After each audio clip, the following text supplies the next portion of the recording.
Good morning, YouTube. But again from sunny California. This morning I'm going to be changing my synchronizer cam synchro shaft in my 2003 Ford Taurus. Problem I'm having, which I've seen a lot of input on YouTube, but nobody seemed to have the answer. So I did a little digging and I found a 4-year post from a Ford technician that says the problem that I'm having, which is that the car drives perfectly, drives real good in low speed, but as soon as I take it on the freeway and get up to like 60 miles an hour with a RPM of about 3,000, car starts to surge, no power, no go. You get off the gas, low speed, it drives fine. Put the gas on, it starts to surge again. I've seen on the post, folks have said that they have changed out their whole system, wires, spark plugs, coil pack,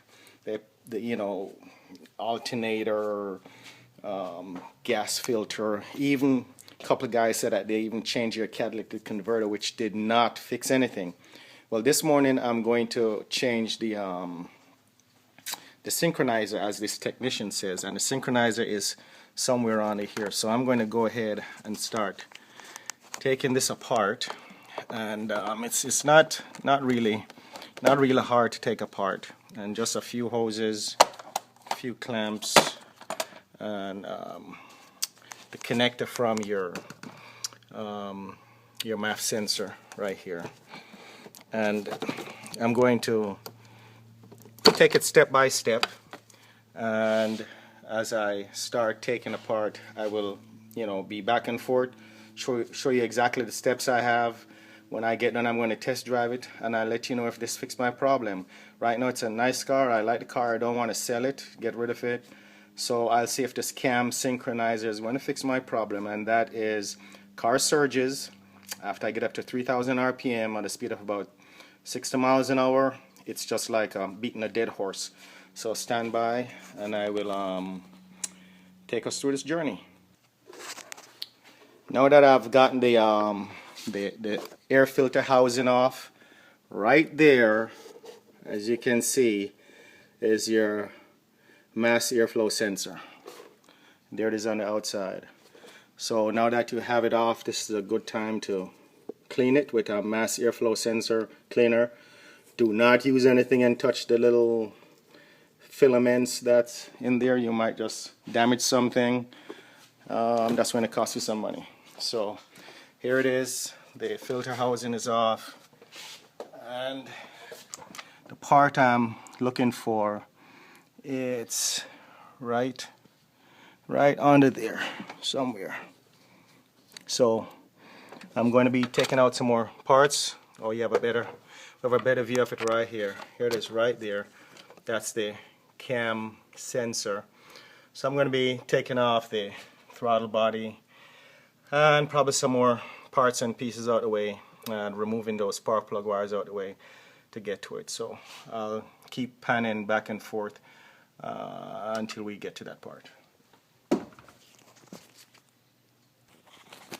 Okay, I have the throttle body off. So this screw, and this screw are 3 number 8 bolts. There's a number 8 nut that's threaded to the top of this, and then you take that number 8 nut off, and you take out the 1/2 inch bolt from this bracket, and it's 1/2 inch bolt that's bolted down there, and then this bracket can be taken off. Then you have to use a deep socket, a number 10 socket, and then remove this stud to finally get that off. And of course I unplug my IAC and the throttle body position sensor, so to remove this. Now here's the part right here. As you can see, that's the synchronizer. So I'm going to go ahead and see if I can remove this wire bundle, and after I remove that wire bundle, I should be able to get a clear shot at that synchronizer shaft.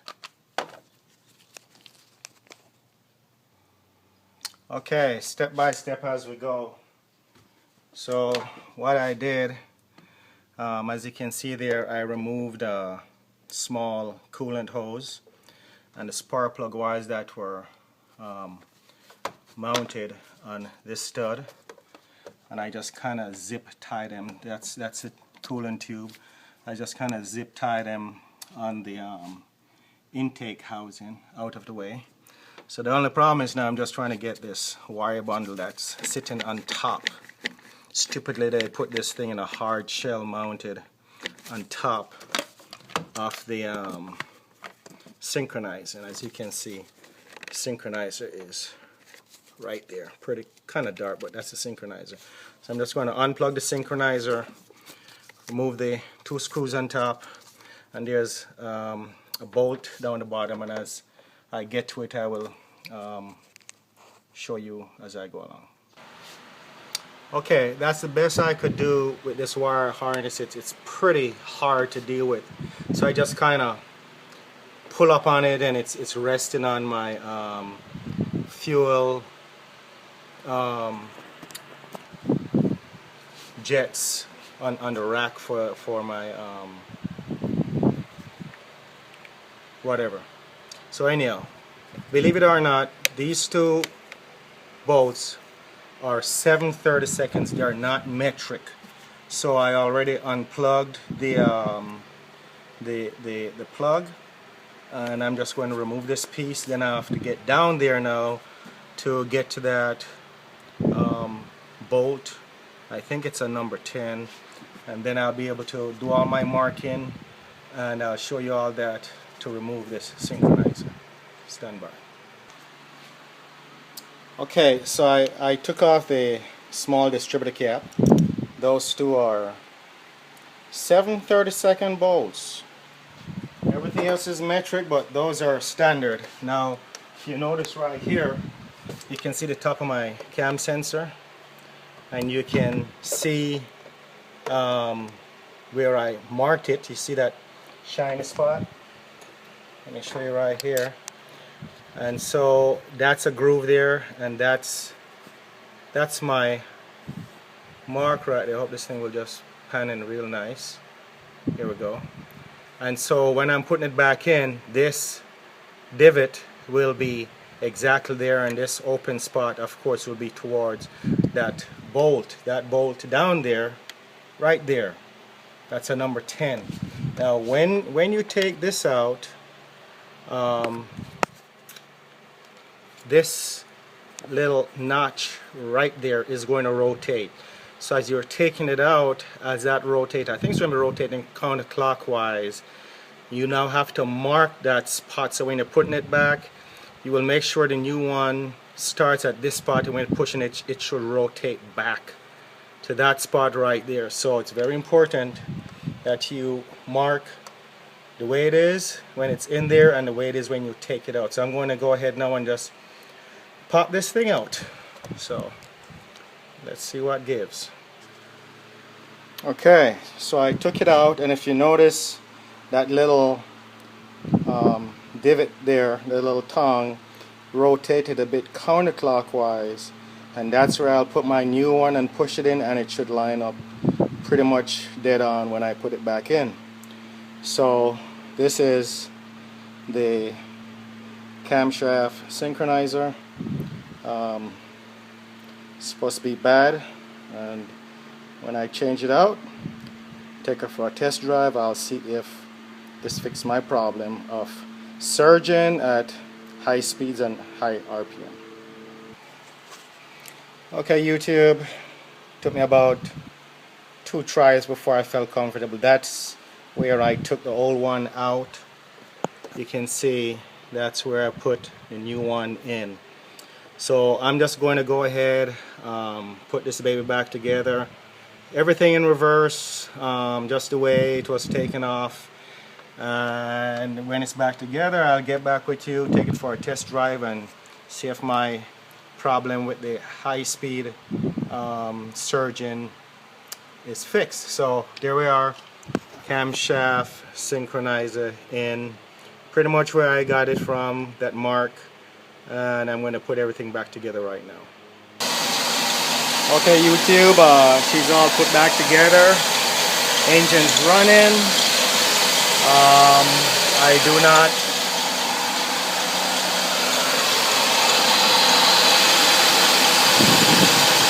have any myths, so that means I got it right. That squeaky you're hearing is my tensioner idler pulley. I'm going to be changing that, so get rid of that pesky noise right here. So I'm going to go take her for a test drive and let you know if it fixed that surging from the engine that I've been having when I get up to like 60 miles an hour at 3,000 RPM. So get back to you and let you know how I fared. Okay, YouTube, this is the moment of truth. I'm getting on the freeway right now with my little partner, Hazel. And I'm going to see if this thing can get over 60 miles an hour without bogging down. So far, it sounds good. I'm up to 50 miles an hour. I was losing power at 60, 3,000 RPM. So let's see what happened. I'm up to 65, feels good so far. Let me see what happened here. I'm up to 70.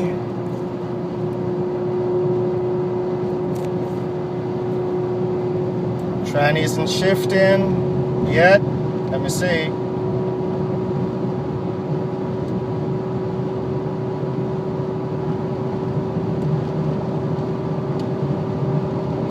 Feels better than yesterday, but what I'm going to do, I'm going to take it down the freeway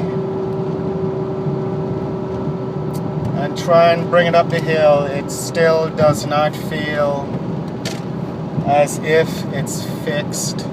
Did a little better than yesterday, but my the power doesn't feel the way it used to. So stand by again, YouTube. Okay, YouTube, test part 2. The first test didn't go that well. It does not sound right. Still sounds as if I'm losing power. I'm up to 60 miles an hour. The engine sounds like it's bogging down. Darn traffic. I'm not too happy with it. Hazel is not too happy either. She's sleeping. And here's the true test. I'm going up a hill, 60 miles an hour. Can't get past 60. 3,000 RPM. That's it. It's bogged down. You can hear the engine. I'm not happy. A little pissed. This is my wife's car. She was driving a Mercedes-Benz first. So yeah, today we'll go trade this back in, get her back in another Mercedes. I'm tired of this car now. I've spent so much money trying to get it going. Now I'm going downhill, and now you can see where I'm kind of picking up speed. I couldn't get above 60 miles an hour. Yep, YouTube, fix did not work, failed. So there you go. If anybody has any other ideas, it may be too late. I'm going to go trade in this car today, get me something else. Thank you for watching.